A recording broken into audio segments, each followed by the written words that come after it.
I'm tired. I am exhausted. I'm just tired. That seems to be the standard answer when we ask somebody how they're doing anymore. It used to be that fine was, but now it seems like we're so tired all the time. This spring I have found myself saying that a lot. We've got an 8th grader who's singing, a junior who's playing softball, and a senior who's playing soccer. I really never knew how exhausting and expensive it was to get a kid ready to finish school. And then there's home and church responsibilities, there's family who's sick and in the hospital, there's schoolwork, there's work, there's friends. It just seems like there's a million things that tug and pull at our time and energy. And some days it feels like we can't get it all done. And then people will look at us and say, you need to rest. Like it's easy to find time for that. But it's easy sometimes in the middle of our mess to forget that Jesus doesn't just have an answer, he is the answer. He says in Matthew 11:28-30, "Come to me, all you who are weary and burdened, and I will give you rest. Take my yoke upon you and learn from me, for I am gentle and humble in heart, and you will find rest for your souls. For my yoke is easy and my burden is light." So Jesus is talking to those who are weary and burdened, and the first thing he says is, "Come to me." So the first thing he does is call people to himself, which means that the first step in rest is drawing near to Jesus. And then when we draw near to him, Jesus promises that he will give us rest. So this word used for rest means an offer of rest, quiet, recreation, and refilling. It's a time of drawing away from responsibilities and cares just to simply be with him. It's a laying aside of all else simply to be refilled and refreshed by the Lord. But since we all live in the real world, we know that this kind of drawing away can't realistically happen very often, and it can't last very long.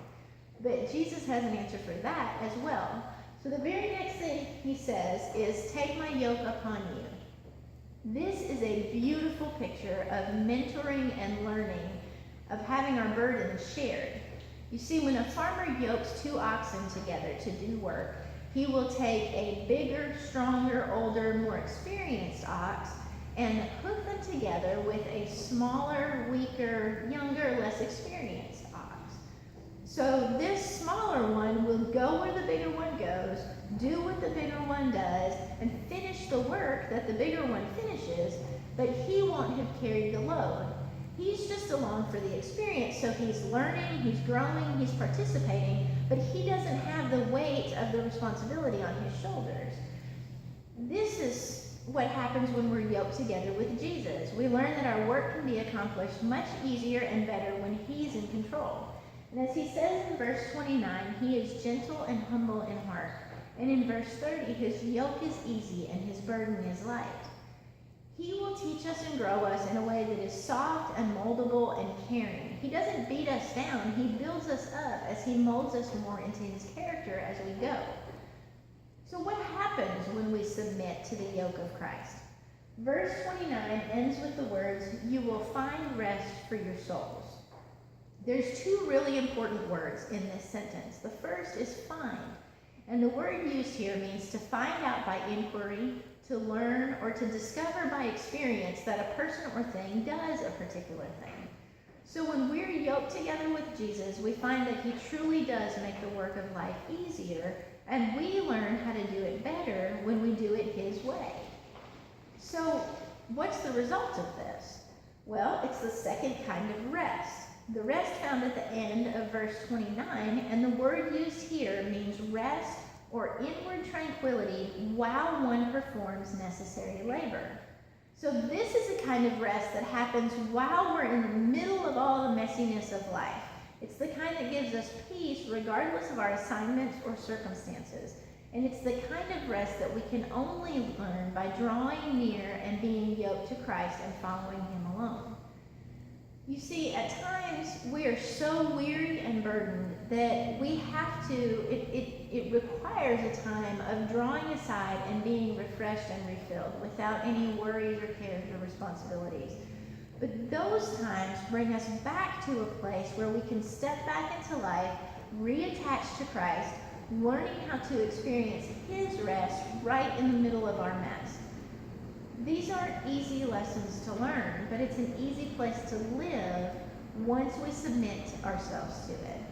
So this week, take some time to honestly evaluate where you are. Make a list of all the responsibilities and the things that you're doing, and then be honest about what can and should be eliminated. The next step is to take steps, and sometimes they're really hard, to eliminate some of those things that really need to go. Then look at the rest of your list and ask yourself if you really are submitting to Christ, if you're trying to do this on your own. Are you pulling yourself up by your bootstraps and being the man, or are you allowing Christ to lead you in his work? Because it really is all his. Look at your methods and schedules and figure out what you can do to get them in line with his ways. Pray for wisdom. He promises in James that if we pray for wisdom, he will give that to us. Talk to a trusted friend or mentor who can look at that list with you and help you figure out the best way to organize your life in order to be the most efficient and effective and restful at the same time. Jesus will give you rest in the middle of your stuff if you will only allow him to power the yoke. Come to him, draw near to him, learn to rest from him, and then allow him to lead and guide and direct your life and your steps every day. And you will learn to rest in the middle of your